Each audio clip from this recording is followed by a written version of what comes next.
connaissance, recherche, sciences, des mathématiques, théorie, physique, philosophie, conférence, archéologie, nature.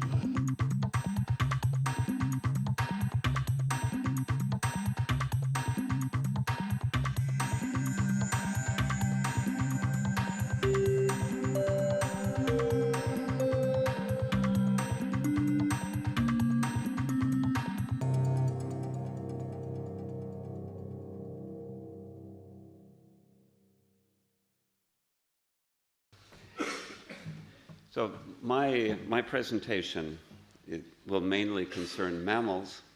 It's a little out of place in the program because originally I was to be here only for today and I had to leave in the evening to attend some other matters. But my schedule changed last week. I can stay the whole meeting, but the organizers have decided to leave my presentation here at the beginning here on Monday. So my interests, in fact, are primarily about the signals that Armand has so generously provided to this community as a subject of study. And in fact, the first paper that I read of his, and in fact, the first paper that enlightened me to the importance of histology was this paper in the mid-1970s, when I myself was searching for a dissertation research topic. I came across this paper. And within this paper, to read about the fact that earlier works by Enloe and others were being used not as Armand put it, as a monotypic description of histology, but using histology in a rich comparative physiological manner. And it is well about this paragraph that I learned something about Armand's personality, in fact, even though I had not met him. And it was this work that led me, in fact, drew me to discover Enloe from the 1950s with Sidney Brown, a series of papers which were written in the Texas Journal of Science. And after having read those and visiting Enloe in Cleveland, Enloe actually became my mentor.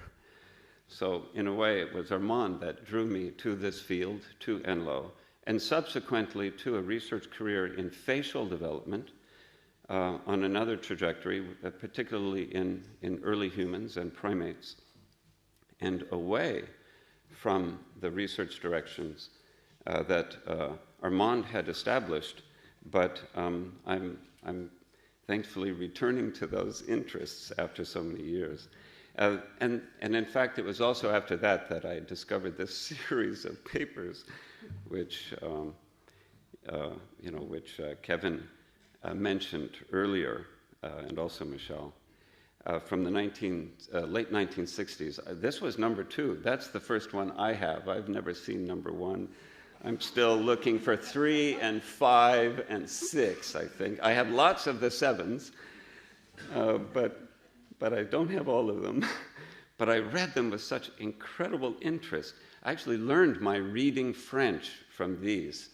I had to pass an examination in French, believe it or not, me speaking French, but I could read French, and luckily I could use one of Armand's papers for my examination to pass my French. But technical paleohistology is a lot easier than some French fiction. Anyway, I love these images. They're so beautiful to me, and I was rewarded yet even more when I discovered Enloe's papers from the 1950s to look at this kind of histology and learn something from it. For me, the signposts that I'm returning to as an interest in histology concern internal clocks and how this can help to calibrate development. Of course, these clocks appear in so many different kinds of materials, from trees through corals, otoliths, bivalves, fish scales, human enamel, bone, agate, microstratigraphy. This is a macrostratigraphy. It's the sounding of the North Sea floor. Internal clocks, virtually scaleless, without scale. At all scales we see them. And I also became fascinated with the clocks in enamel, and this has helped me to return to bone. I'm grateful for the years that I spent with Alan Boyd at University College London, where I actually finished my dissertation, to pick up an interest in enamel and then to be able to use that for helping us to understand bone. And enamel is a very simple tissue compared to bone. It can be complex in its organization, but the principles are quite simple. There is an enamel-dentine junction. Enamel grows outward while the dentine grows inward. But it does so on a basis in which the increments of enamel are day by day. And these day-by-day increments can be read by a simple microscope. It does not even have to be a polarizing microscope to see these features, or by electron microscopy. But the simple anatomy is that enamel of mammals does grow like an onion. It grows in simple layers. And the major layers are called striae of Retzius, and between adjacent stria of Retzius are daily events.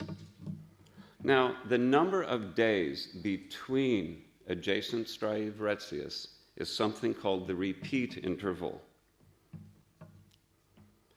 Here is an image of human enamel. Every one of you has potentially within the microscopy of your teeth an image like this, in which we see many striae of Retzius, which on average in humans, for the human male, 8 days repeat interval between adjacent striae. In females, the human female, the average is about 9 days. What's interesting is that even if you were to acquire an image of enamel that has no apparent striae of Retzius inside its structure, we don't see any arcing lines in this image of enamel. This is human molar enamel. Nevertheless, we can still make measurements along transects of these features, these daily events, and measure the distances between each daily event and still come up with a near 8-day period, repeat interval. Even only by making the measurements, we still pick up this signal of 8 days. About 8 days. Now, so it's, at least in studies of mammals, primates particularly, the study of life history based on dental development has a very long history indeed. And just as one example, here is adult brain weight and age at first molar eruption, a correlation coefficient of 0.98 in primates. This is almost a perfect biological relationship. So the history of using dental development in terms of expressing an aspect of organismal life history has a very long tradition. Here's just one regression of that data. Age at first molar eruption, adult brain weight, an extremely reasonable relationship. And this can even be used to calculate the age of eruption of a first molar of an early Australopithecus, an early member of the human family, given its brain weight. And in fact, this agrees perfectly with now known ages at death of individuals that have just erupted their first molar. But now, to take this a step further, those were gross dental eruption criteria for establishing aspects of primate life history. But now, my interest is to begin using the histological features of enamel development for saying something sensitive about organismal life history, and here is such an example. That repeat interval that I mentioned, the number of days between striae retzius in enamel, here, it can be 1 day, 2 days, 3, 4, 5, 6, 7, 8, 9, 10, 11, 12 days against body mass in a group of primates. This is an extremely interesting phenomenon. How is it that a histological feature in enamel can say something so particularly interesting about body mass in a group of mammals? I find this extraordinary. Of course, why should your enamel have any of this information at all? It almost doesn't make any sense. A striae retzius, if anything, it is a discontinuity in the tissue that only makes it more vulnerable to fracture. Yet there it is, an interesting feature in the enamel relating to body mass. Of course, only to tell the end of the story at the beginning, the truth is, it has nothing to do with the enamel. This signal in enamel has everything to do about bone. And it's only that the enamel is giving us a window to look through to see something happening in the bone. It's not about enamel at all. It's purely almost a coincidence that we even see it. But we like using enamel because we have daily events in enamel we can measure accurately. And this is a calibration we need. So, and if we for instance, only look at the platyrrhines or the catarrhines, the relationships are in the 0.9 correlation coefficient, extremely good relationships. And we can easily take this kind of work to the fossil record. Here are a number of images of early human fossil enamel in which we can calculate the number of daily events between adjacent striae retzius in early humans and calculate the repeat interval. We do this with a portable confocal microscope that we invented because I should mention the fact that for every one early human, there are probably 10,000 of what it is that you study. And as I have tried to have the permission to section these specimens, but as yet I haven't been given that. So what we did was invent a technology for acquiring this imagery without having to section the teeth. But here is, again, striae retzius repeat interval and body mass in the human family with a correlation coefficient of 0.87. Not bad. And here with elephants. And take any mammal group, and this is the kind of regression that you'll see. As the repeat interval goes up, so does body size. So now to take this to the experimental level, which is really quite the contribution that Armand, I believe, has brought to the field of dinosaurology, which is to look at modern animals and begin looking at how it is that enamel relates to bone. I call it a ratnik because it was a rat that went up into space. I'm not sure I think they're called ratniks if they have little rat helmets on and, they go on little rat spacewalks. They're called ratniks. Anyway, this is a bone from the humerus of a rat. There were vital labels administered upon the return of the shuttle, for instance. Here is another image of lamellar bone from a macaque in which vital labels were administered, just digitally overlain. The vital labels given at known intervals to a macaque monkey while it was depositing lamellar bone, which you can see in polarized light here, and discovering the relationship that whatever the striae retzius repeat interval is for an animal, one bone lamella is deposited.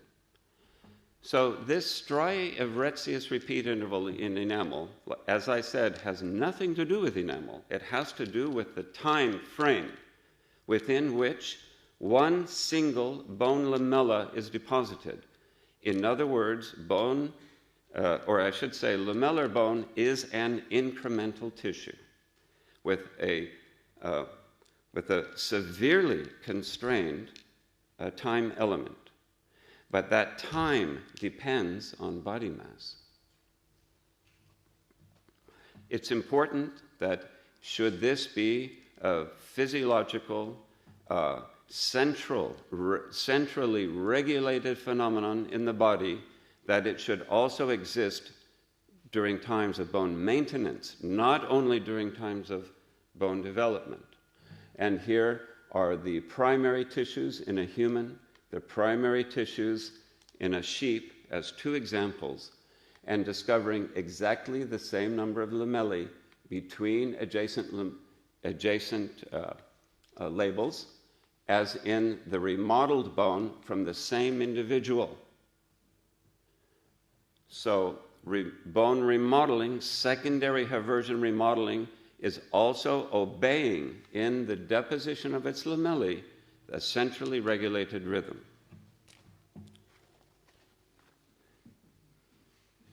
I was fortunate to attend the sumo a competition in Tokyo.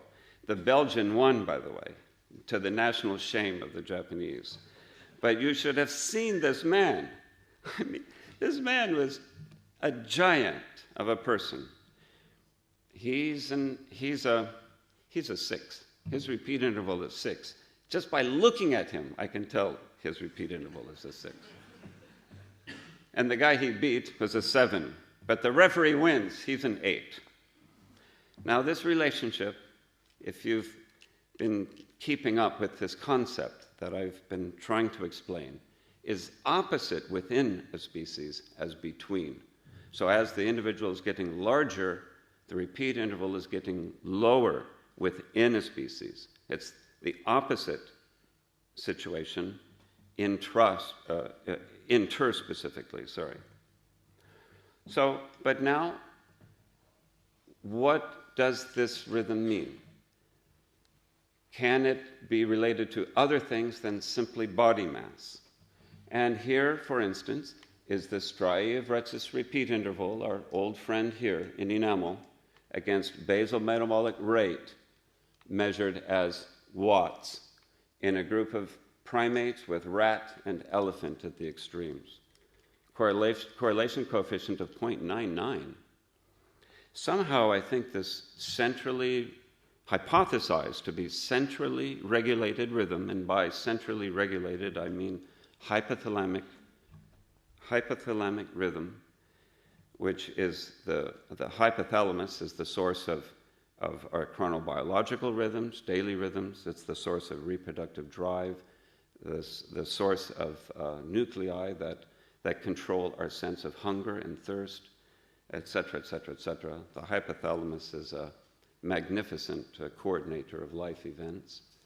So if the hypothesis that this centrally regulated rhythm in mammals relates to body size could be expanded, it would be to say, well, maybe it's not really so much about body size as actually a metabolic rhythm that governs development and maintenance. It's not a bad relationship. It's funny, a simple little rhythm, 10 minutes on the microscope, with a relationship to basal metabolic rate. The enamel-forming cell is giving us some extremely sensitive pieces of information about what goes on in the whole of the body. Here is another regression, this time based on oxygen consumption, which is a more typical metabolic rate calculation. A correlation coefficient of 0.9. This is a group of primates. Here's a relationship, Retzius repeat interval, with cranial capacity in primates. See, it's all about the fueling of the system. Here with the early human cranial capacity, not too many points on the graph, but a correlation coefficient of 0.96. Here with gestation length with rat and elephant again at the extremes.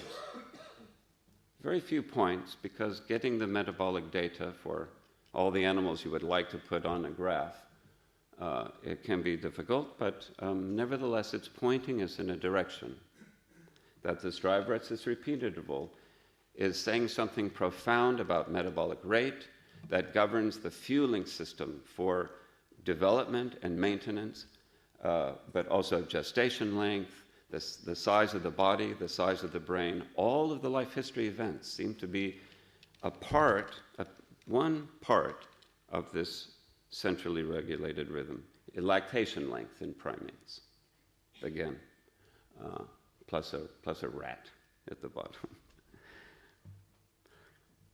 Finally, looking for more signals from bone that also relate to this repeat interval are aspects of osteocyte density, or I should say osteocyte lacuna density, the number of spaces in bone that relate to the number of cells that were once living in that bone. And for this work, again, because one of the reasons I did not go into dinosaurology is because by the time I read Armand's paper, I was in an anthropology department.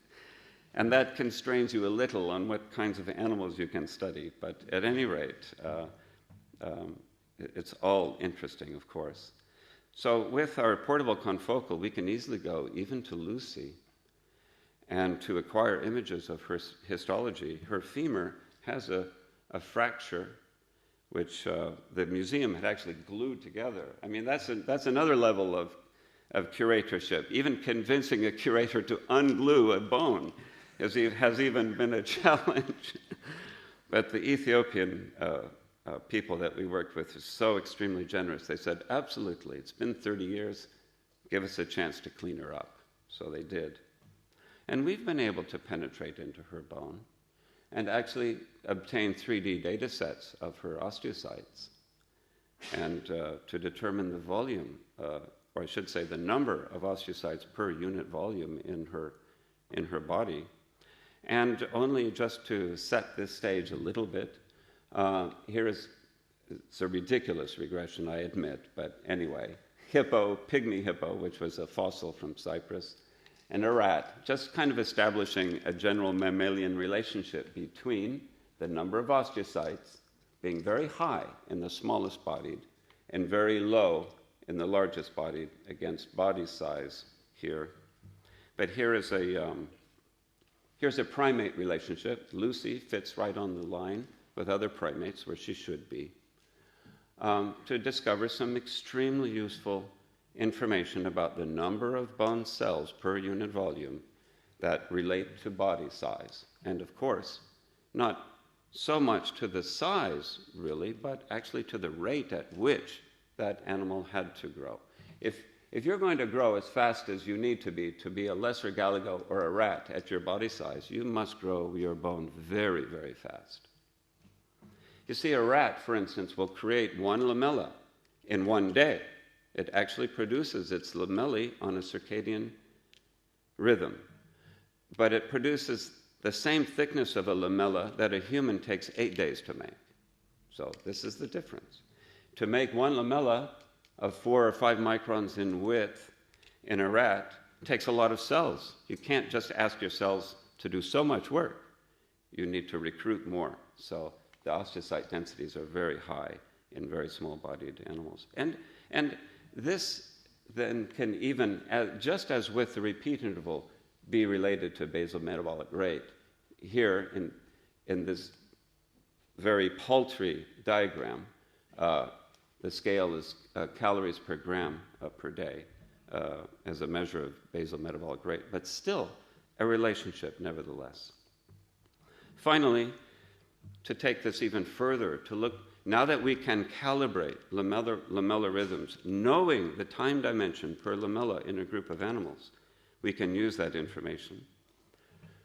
For instance, here is an image of of the femur bone from a modern human, in this case from Australia, Melbourne, a woman 29 years old, in which we have laid down these transects just as I had with the enamel, and wherein I won't bother to explain the complexity of this graph except to show you that there are periodic phenomena which are occurring at longer time scales, on the orders of months.